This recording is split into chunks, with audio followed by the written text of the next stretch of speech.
We're making an ad. Napping ad. This is where I think if we're doing it right, Alec Baldwin comes in. He says a couple things. He listens to the podcast every week. Yep. Has he been canceled? Wait, is Alec Baldwin the one who killed somebody? I hear that Gary Sinise is free. Oh, okay, great. He hasn't worked since 2020. So, what would be the script that we would have Gary Sinise say for the Napping Through Happy Hour podcast? Listen to this damn show. Damn it. The Napping Through Happy Hour podcast brought to you by Geekscape. Real life, real drama, real time. I'm Gary Sinise. That's the ad. That's the ad. That's the ad.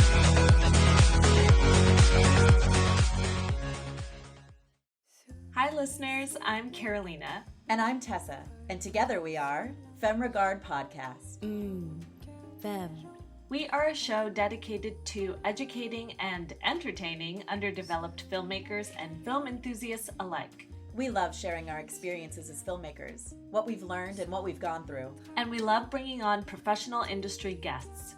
We want our listeners to learn from the best and get an honest account of the biz. So come join the Femme Fam and give us a listen every Friday. Streaming on all the major podcast platforms, including YouTube and our website, femregard.com, and of course, the Geekscape Network.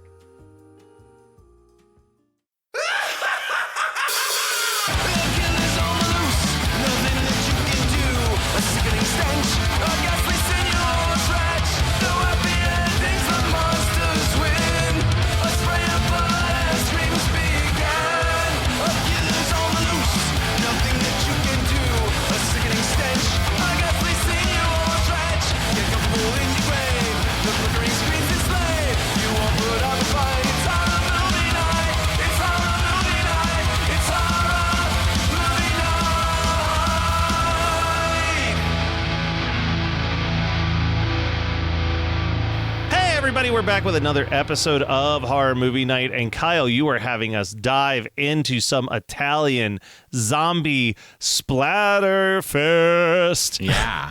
Yeah. I had to watch this Very bad boy exciting. on Pluto, which has way more intrusive ads than even Tubi. Really rough. I will jump the gun just a little bit and say that there was at one moment when there is a very graphic zombie face that could be thought of as pizza. The Jimmy John's ad came up where they screamed pizza as like right after that visual moment. It was really insane. I used it was good as the insurance one that Scott had last year, I think. The ladder insurance? Really Ladder insurance.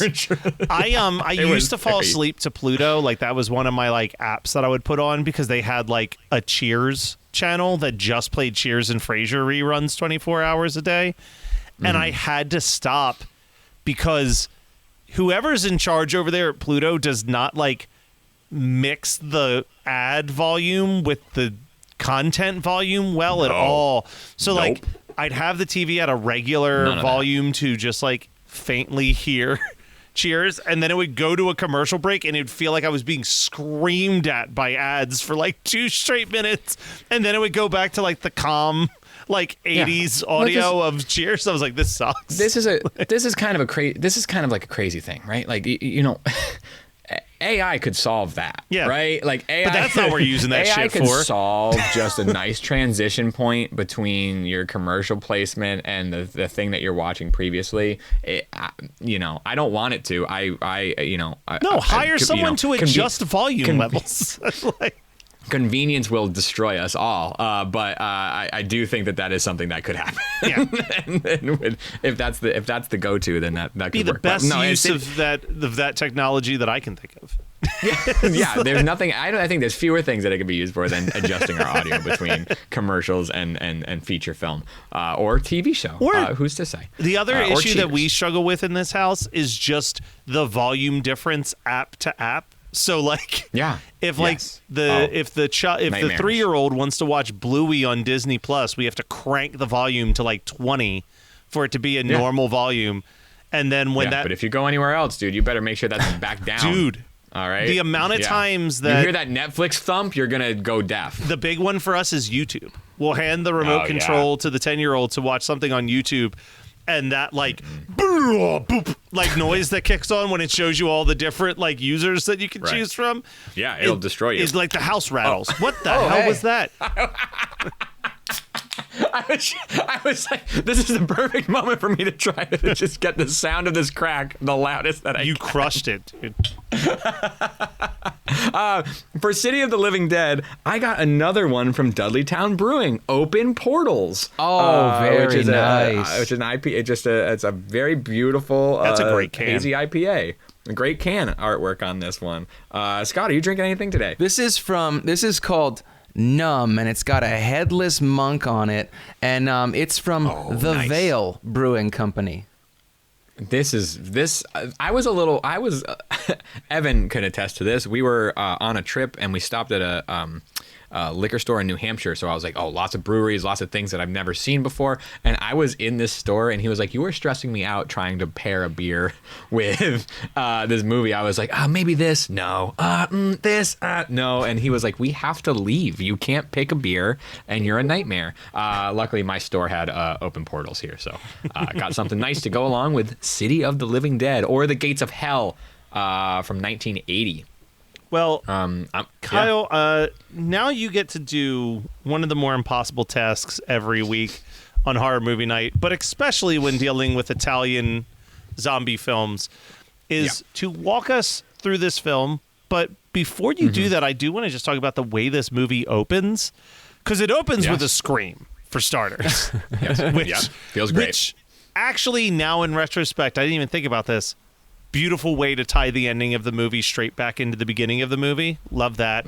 But then we get this hanging scene, and one of the first notes I wrote is like, no matter what the film is or what the quality of the effect is, or even if it's honestly in the opening of the Haunted Mansion, there is always something unnerving when there is just a lifeless body dangling from a tree for me. Like every time I see it in anything, not like it freaks me out or it scares me, but it is, I think it's just like, God, that used to be just a living thing that's just dangling like a branch, like just like without a care. Like it fucks me up for some reason in a way that other deaths in movies don't, and I don't know why.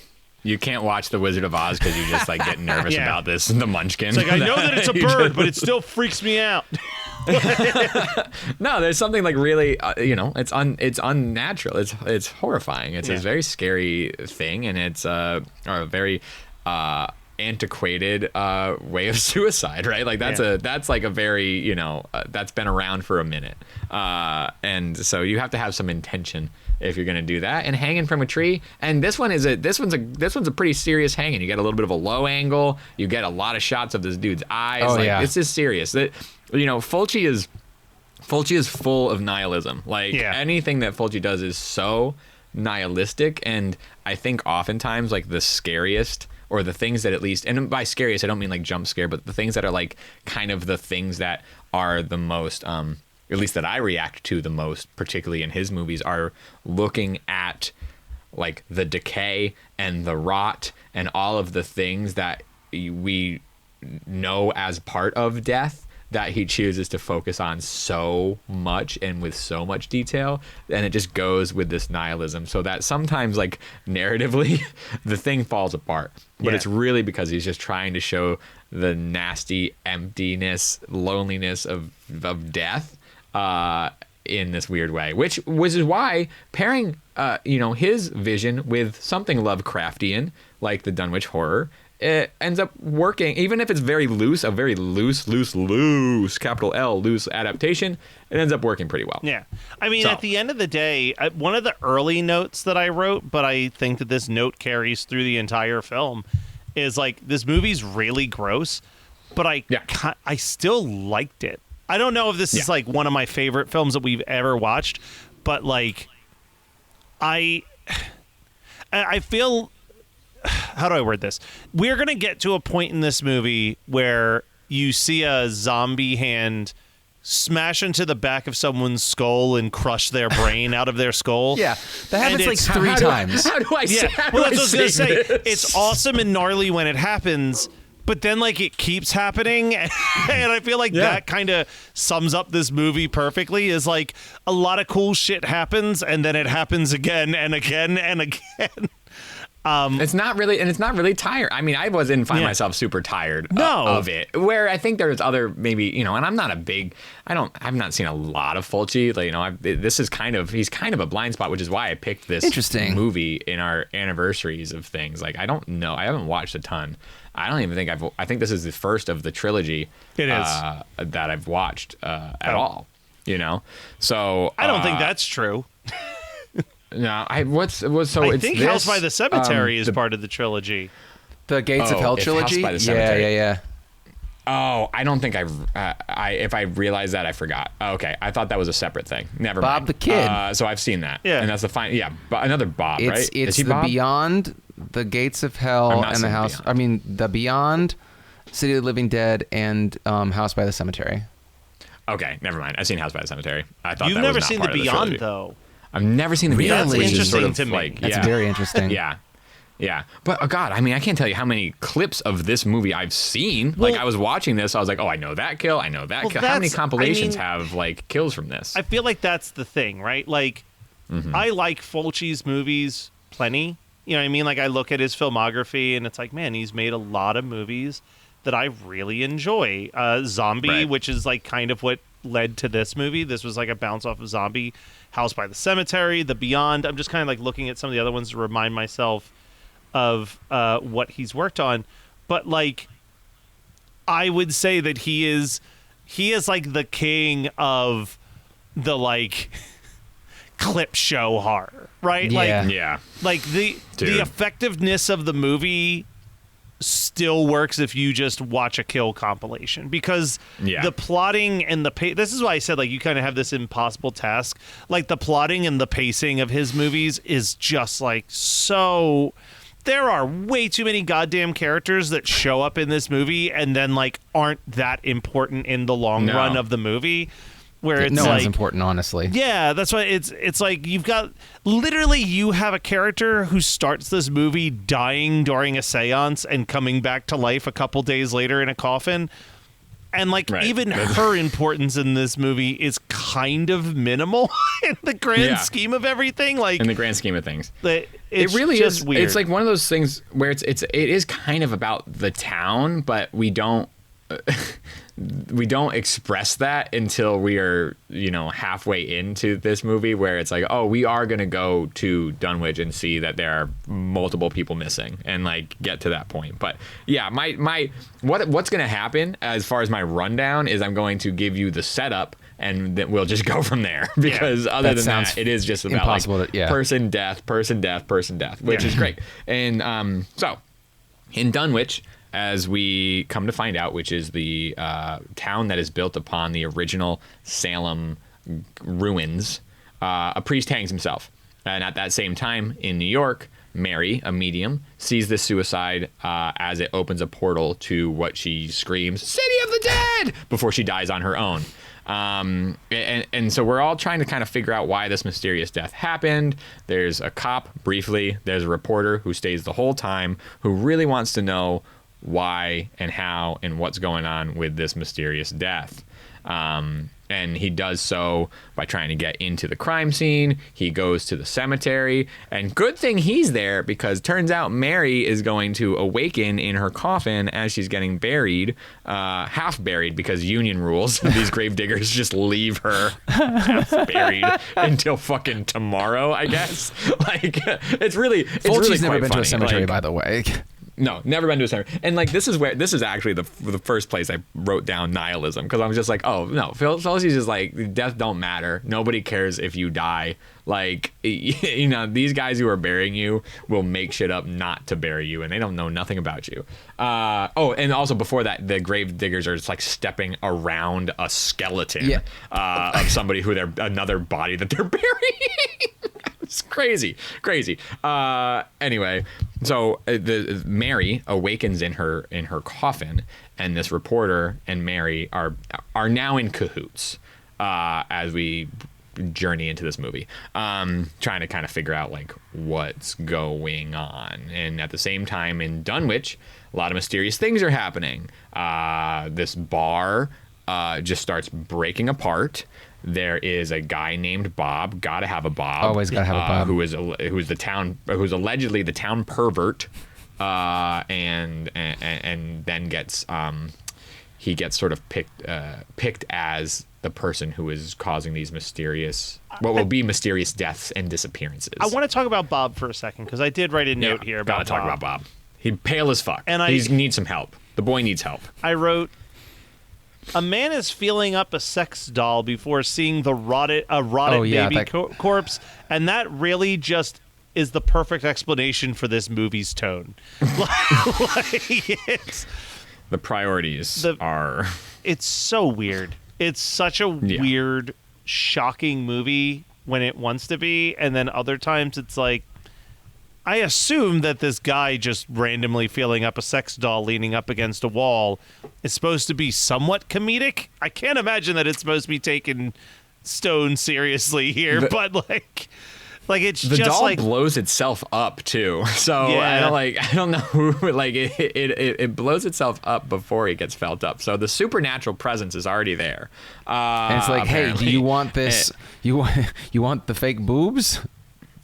Yeah, or do you want to look at this dead, rotted corpse in the corner? And he goes, "Why not both?" And then and then we move on to the next character, which is there's a therapist who I think who then gets his therapy session interrupted by I don't know. You just start to not really understand people's relationships in this movie, but you do know that the town thinks Bob is a pervert.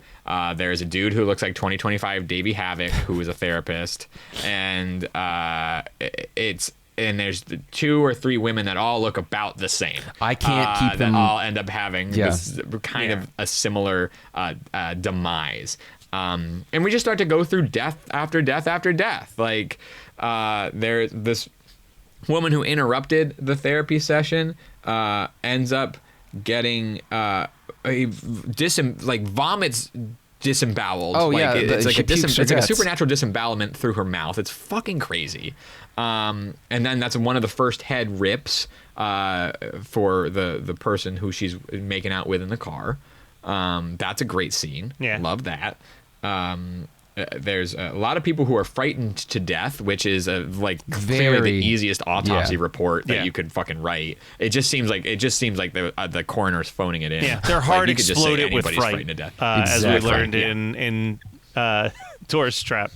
That's right. There is a bit during all the supernatural stuff where the windows blow open and just maggots blow all over people. Patent pending maggot cannon. I love that. Yeah.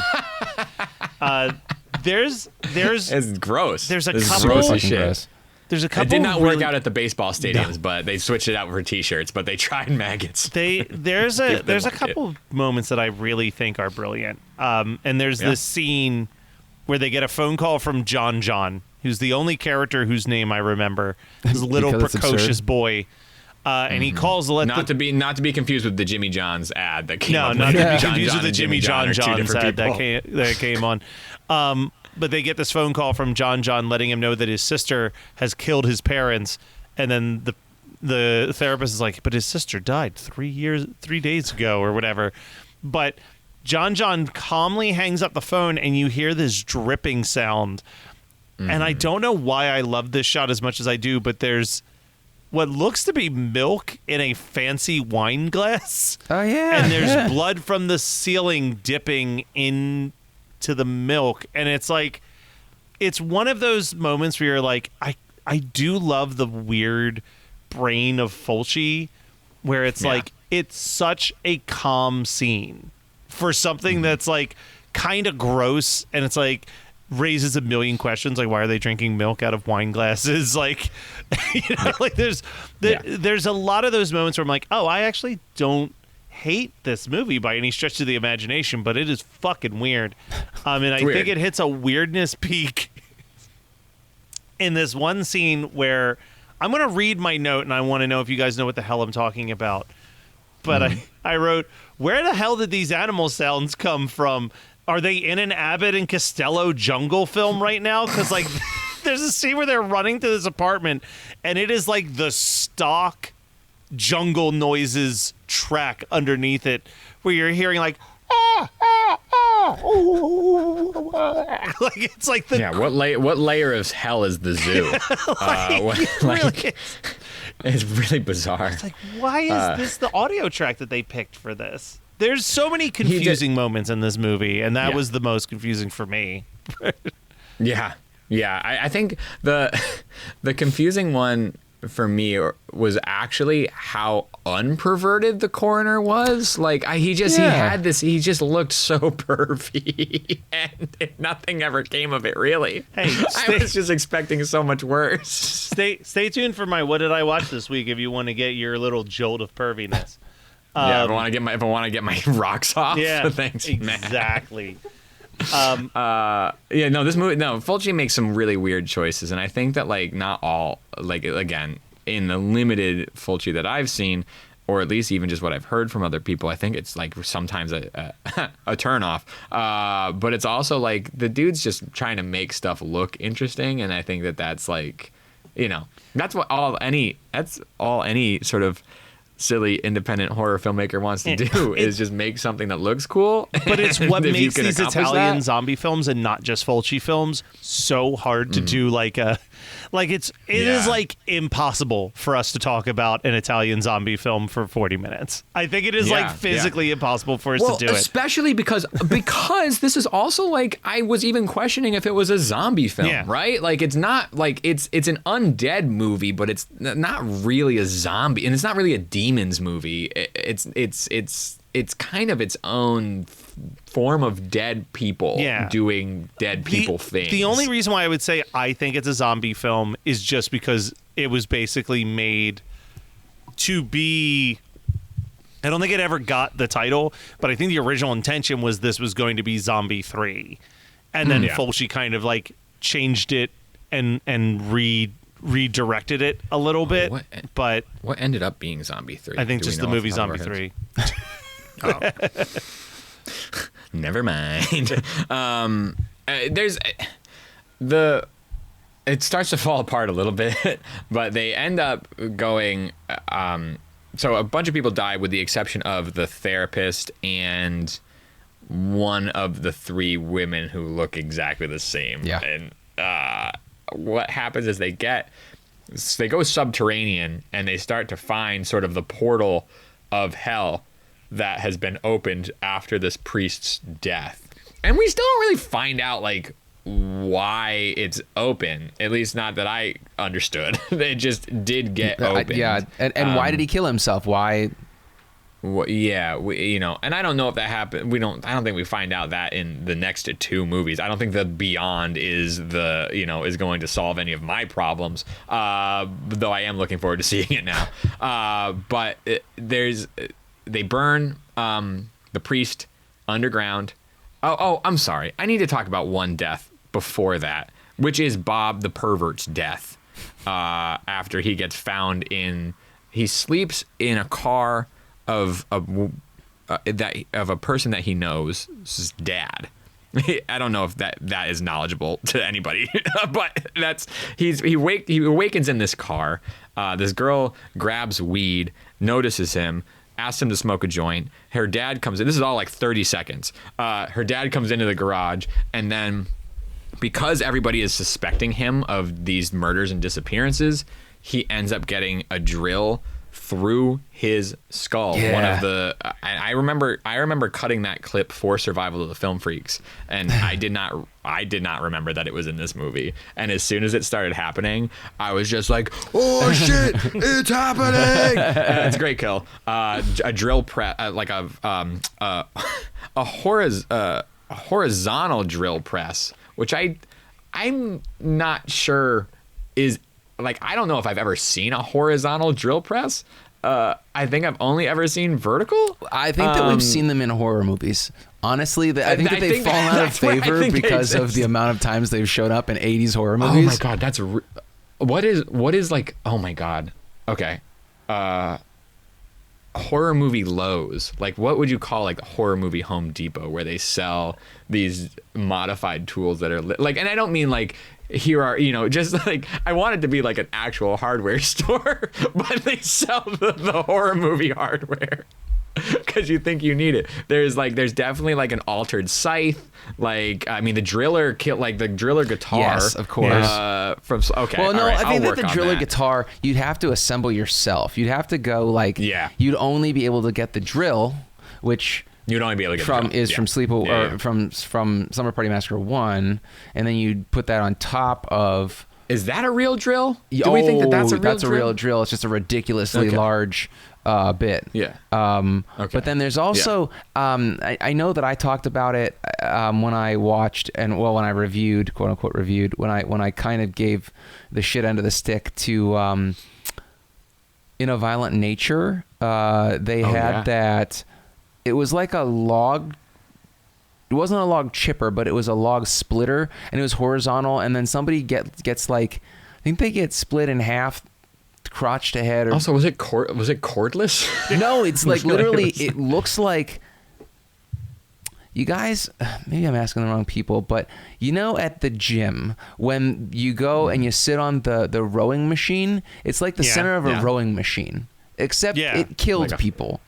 Yeah. Okay. Yeah.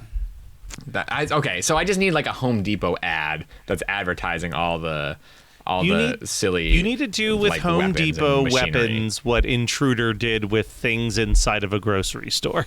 Yeah. I'm crazy about that's this right. store.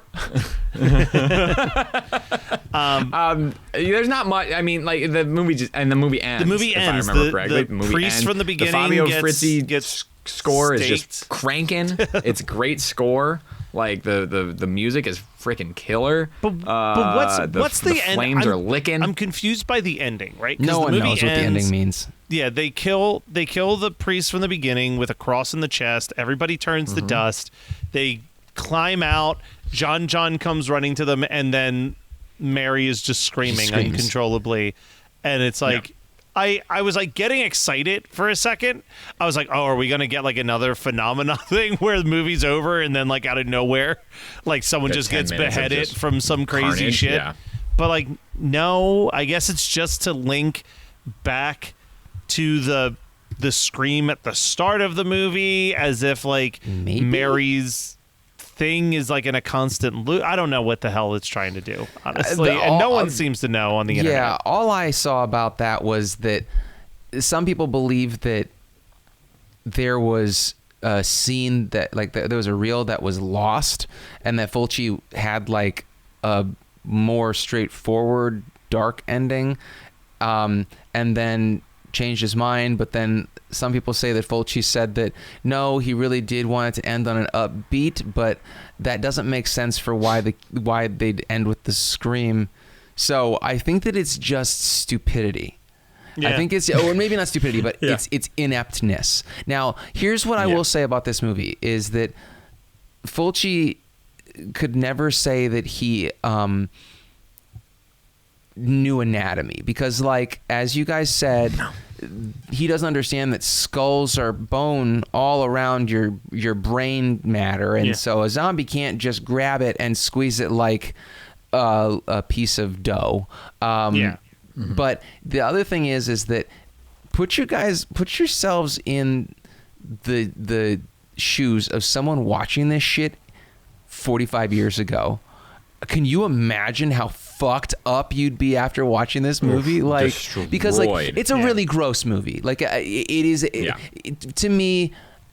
When I think of classic splatter films, this one has to be in the top 5, because even I'm old now, like, and I've seen this movie 4 times, I guess, and it's just gross. It's a gross fucking movie. It is, but I think because when I think of like splatter films, you think more like again, blood? I'm going to go to the movie, like the famous movie before this was Zombie. You know what I mean? Yeah. Like there is no moment, as gross as this movie is, and there's like when he's looking at that baby carcass and it's like just a close up of like maggots all over it, like it is gross.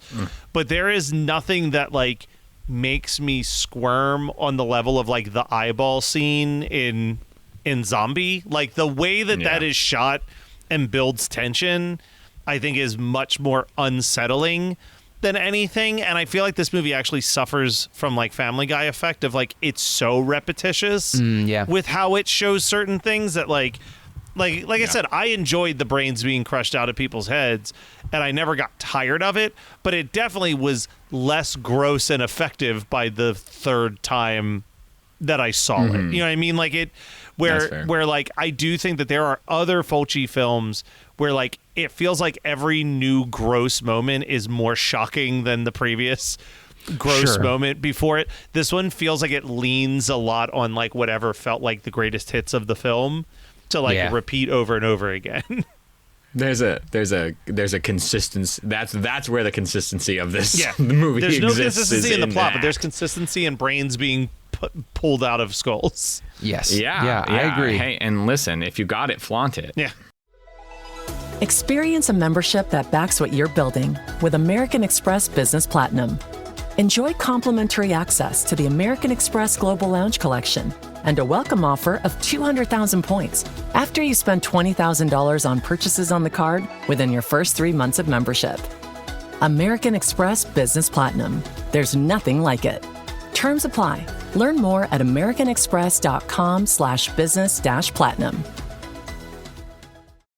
Wish you could become a morning person? You know the type, up before the sun, early morning runs, first one to the office with donuts and a smile. How do they do it? Easy. With the new Galaxy Watch 8, sleep tracking and personalized insights from Samsung Health help you improve so you can wake up to a whole new you. One who, dare I say it, skips the snooze? It's possible. Train your sleep with Galaxy Watch 8. Learn more at Samsung.com. Requires compatible Samsung Galaxy phone, Samsung Health app, and Samsung account. ABC Wednesdays. Shifting Gears is back. He has arisen. Tim Allen and Kat Dennings return in television's #1 new comedy. What? With a star-studded premiere including Jenna Elfman, Nancy Travis, and... Hey, buddy! A big home improvement reunion. Welcome. Oh, boy. That guy's a tool. Shifting Gears. New Wednesdays, 8/7 Central on ABC. And stream on Hulu. We're making an ad. Napping ad. This is where I think if we're doing it right, Alec Baldwin comes in. He says a couple things. He listens to the podcast every week. Has he been canceled? Was Alec Baldwin the one who killed somebody? I hear that Gary Sinise is free. Oh, okay, great. He hasn't worked since 2020. So, what would be the script that we would have Gary Sinise say for the Napping Through Happy Hour podcast? Listen to this damn show. Damn it. The Napping Through Happy Hour podcast brought to you by Geekscape. Real life, real drama, real time. I'm Gary Sinise. That's the ad. That's the ad. That's the ad.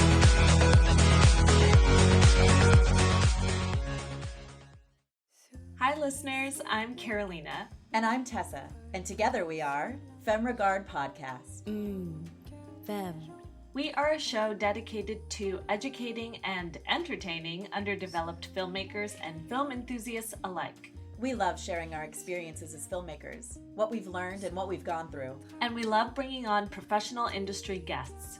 We want our listeners to learn from the best and get an honest account of the biz. So come join the Femme Fam and give us a listen every Friday. Streaming on all the major podcast platforms, including YouTube and our website, femregard.com. And of course, the Geekscape Network.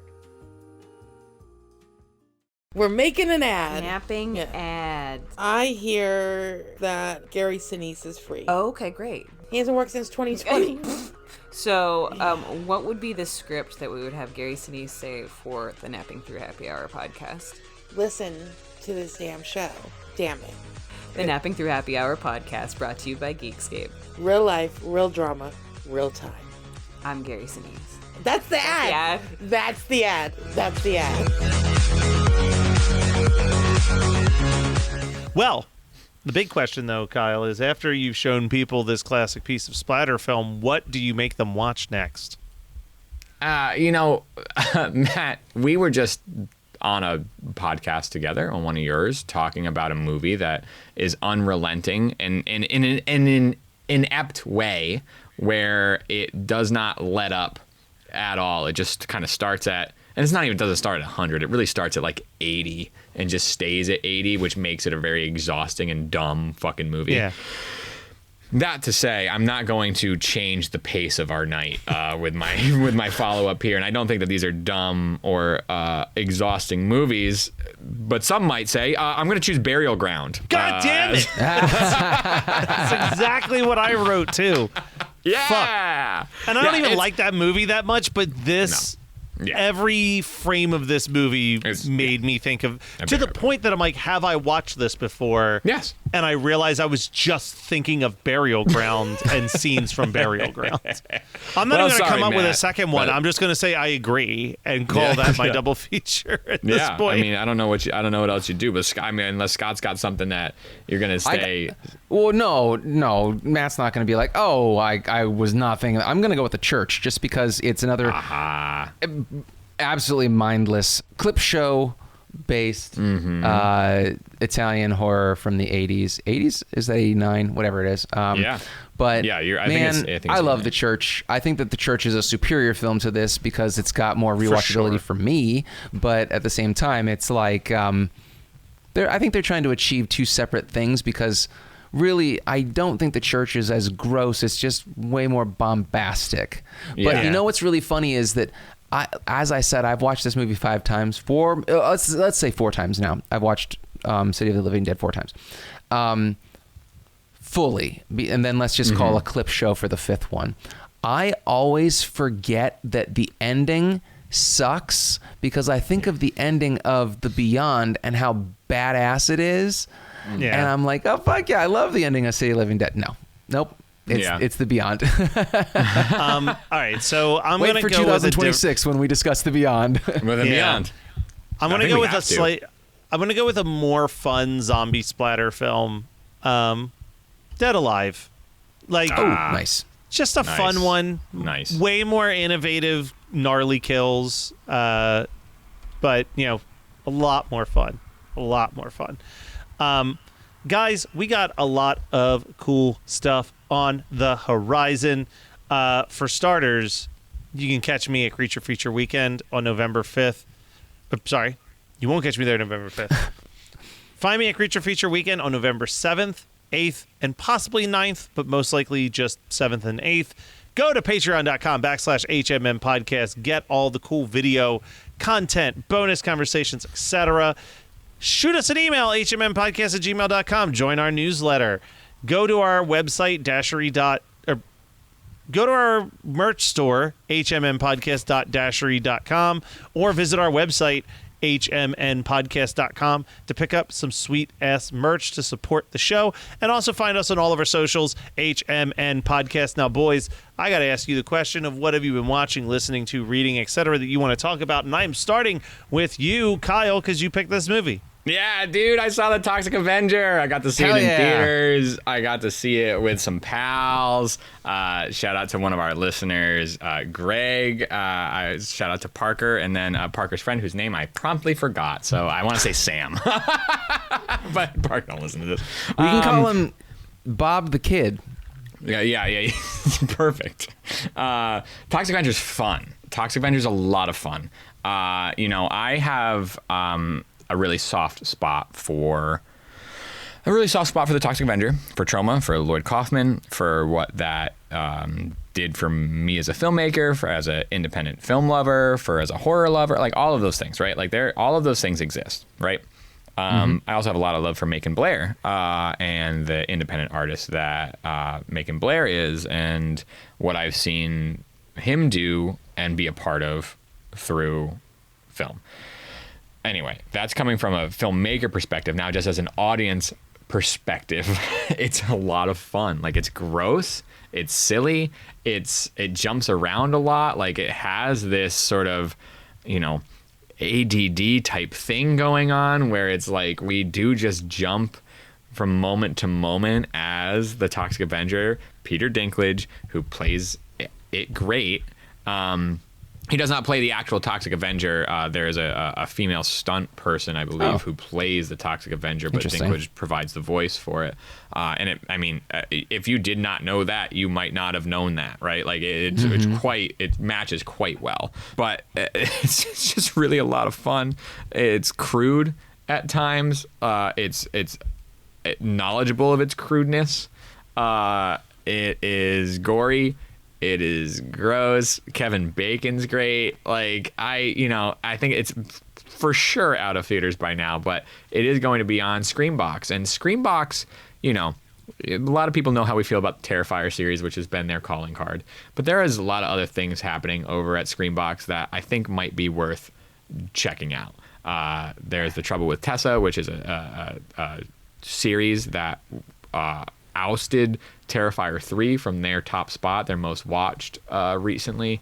Toxic Avenger is going to be over there, and they also have a great back catalog. This is not an ad. I'm just wondering if, Screambox might be something that you check out at some point in time, free trial, holidays, whatever. It's going to be where Toxic Avenger lives, and I really think that you should check it out. I fucking loved it. And there's no love lost, right? Like there's no feelings, and maybe this is growth, maybe this is growing up, but there's no I guess there's other things that I would be more mad about, and I thought I was gonna be pretty mad about the Toxic Avenger remake, right? I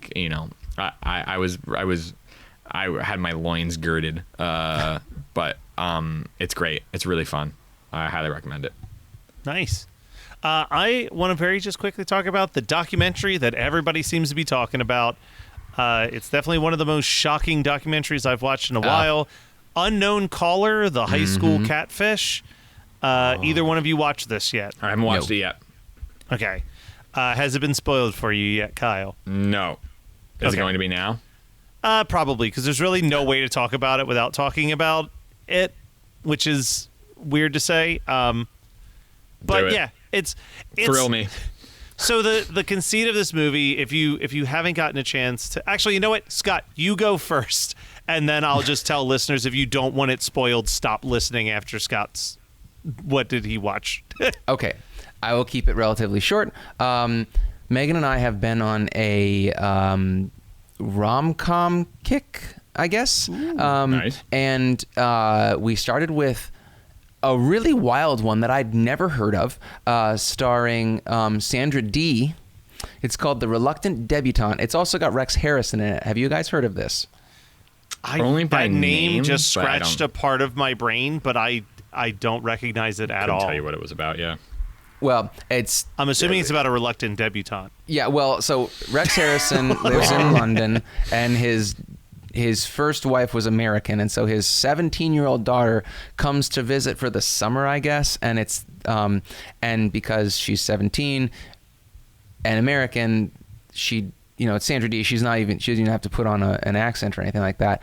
And Sandra Dee was 16 when they filmed it. It's actually really crazy that just to think about the fact that she was younger than the character she was playing. Anyway, I've never seen a Sandra Dee movie, and she was such a cutie pie. Like, I can see why people were like, yes, she's got that kind of like tween, or not tween, but like teen appeal, like she's sweet, she's cute and charming, she's got great like chemistry with Rex Harrison, her dad. But the reason I got to mention this is it's not Sandra Dee or Rex Harrison that are the impressive people in this movie. We also have like a 25-year-old John fucking Saxon. What? Ooh. Yeah. Yo, we're watching it, he's and handsome as hell. He absolutely was. We're watching it, and I'm like, God damn, that guy looks familiar. And Megan's like, who is that guy? He is so handsome. And I'm like, wait a second. And before she could even say his name, I'm like, oh, it's the dad from Nightmare on Elm Street. And and it just blew my mind. It was just wild. And it's a very cute movie. So we followed that. I don't know if you guys if listeners like 50, I think that movie is 58 or something like that, 1958. If you guys like a classic rom-com that's got like a good amount of humor in it that isn't too abrasive and outdated. It's pretty solid. Reluctant Debutante. Now, fast forward 50 years or 40 some years, and we watched My Big Fat Greek Wedding, which I had never actually seen. And that Megan realizes, she's like, oh, this movie's so good. She says, you know what? I think this might be in my top 20 of all-time favorite movies. All-timer, huh? So we watch it, and it is so charming. And I'm like, isn't that fucking Aiden from Sex and the City? He's the the male lead, and I don't care to say either way. I'm not like embarrassed or proud of it, but like I recognize him from Sex and the City because Megan has watched a lot of Sex and the City while she's like editing photos or whatnot. So I'm like, and all I've seen is him be kind of a dick. And so when I see him be like this really sweet, understanding male romantic lead, I'm like, oh yeah, they're just actors. Yeah. But it's a great movie. It was so much fun, and I'm like, well, let's watch My Big Fat Greek Wedding too. And she's like, we'll get around to it. So we're watching something else now, and then we'll get around to it because they're all streaming on HBO Max. I want to say. Nice. I came to Big Fat Greek Wedding later in life myself, and it kind of holds up. It's very charming. Like there's not a lot of like lines and things that like pop culturally I reference, but like, there's one pop culture reference that I never realized Megan has said probably the 1,000 times. Thing? No, why you want to leave me? Like the dad, he's like sad because she wants to have like a job of her own. Yeah. Oh, yeah. That's I need to rewatch that one. I remember watching it, and that was another one of those like years of hearing how amazing it was, and I thought it was fine. Like I didn't think it was bad by any stretch of the imagination. From a cultural perspective, I think that it's important. Like if you think about it, as it was still written one of the by biggest a woman, independent films ever. Yeah, like, and the fact that it's like a really cute, down to earth kind of rom-com. Nothing massive happens in it, but no one's shitty. Like people are kind of like it's the culture clash, right? Of like the waspy parents of the dad or of the man, and then the Greek parents of the woman, and it's impressive how it's held up and none of it made me cringe, which is wild. Yeah. Just a real quick note: The Reluctant Debutante was remade in 2003 with Amanda Bynes in the film What a Girl Wants. What? Wow! I'm writing this down. I got to tell Megan. Which I remember not being my favorite Amanda Bynes film from that time period. It's certainly no She's the Man or I was about to say there's Sydney no way to White. touch that. Yeah. But so lastly, unknown caller. So the concept of this, we got a small town. We're talking like 300 people population, elementary school up to high school, all the same building, graduating class of like 20 kids every year. And suddenly these two kids who've been dating for about a year start getting harassing text messages from an unknown number, basically telling them to kill themselves, telling them that the girl starts getting messages specifically telling her that the guy doesn't even like her that much because she doesn't put out enough, et cetera, et cetera, et cetera. There's this whole police situation where they're trying to figure out who could possibly be sending these messages. And at the halfway point of the movie, you find out it's the girl's mother has been texting her own daughter these awful, terrible things. And the thing that makes this, I think, such an anomaly for people to watch is that the mom appears on camera multiple times trying to explain why she did this. And, like, it just... the whole time, it's, like, the cartoon of someone just, like, digging their own grave as they're talking because, like, nothing makes sense. Like, you know what I mean? Like, she's like, I think I just really got off on her needing her mommy again. And it's like, oh, so... Munchausen's, and like you literally just like Munchausen'd your daughter. Even like knowing that stuff, I do think if you are like into that weird true crime stuff, it is very well told for this type of true crime documentary. But I understand. I mean, this is like is it a full doc or is it a series? Just a single 88-minute watch. Got it. Okay.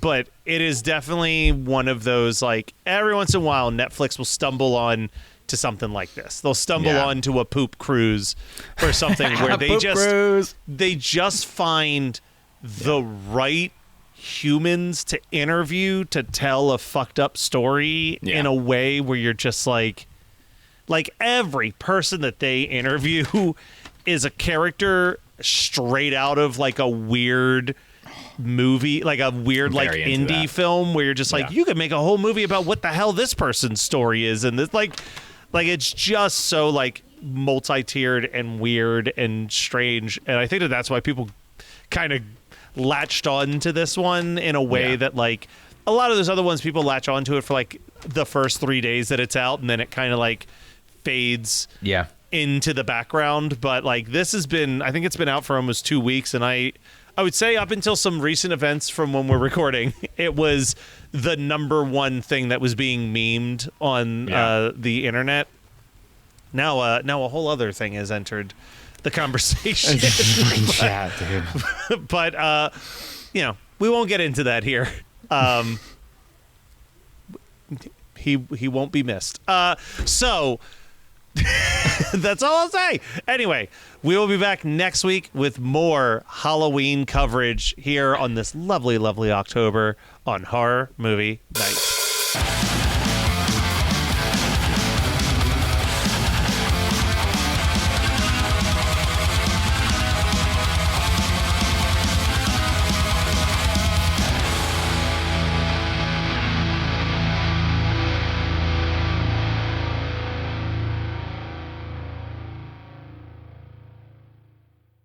We're making an ad. Napping ad. This is where I think if we're doing it right, Alec Baldwin comes in. He says a couple things. He listens to the podcast every week. Has he been canceled? Wait, is Alec Baldwin the one who killed somebody? I hear that Gary Sinise is free. Oh, okay, great. He hasn't worked since 2020. So, what would be the script that we would have Gary Sinise say for the Napping Through Happy Hour podcast? Listen to this damn show. Damn it. The Napping Through Happy Hour podcast, brought to you by Geekscape. Real life, real drama, real time. I'm Gary Sinise. That's the ad. That's the ad. That's the ad.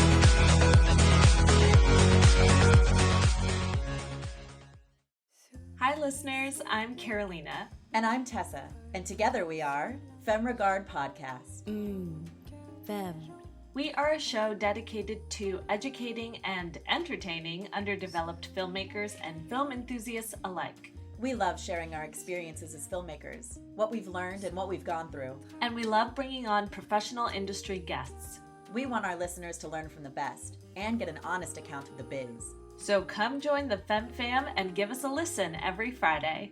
Streaming on all the major podcast platforms, including YouTube and our website, femregard.com, and of course, the Geekscape Network.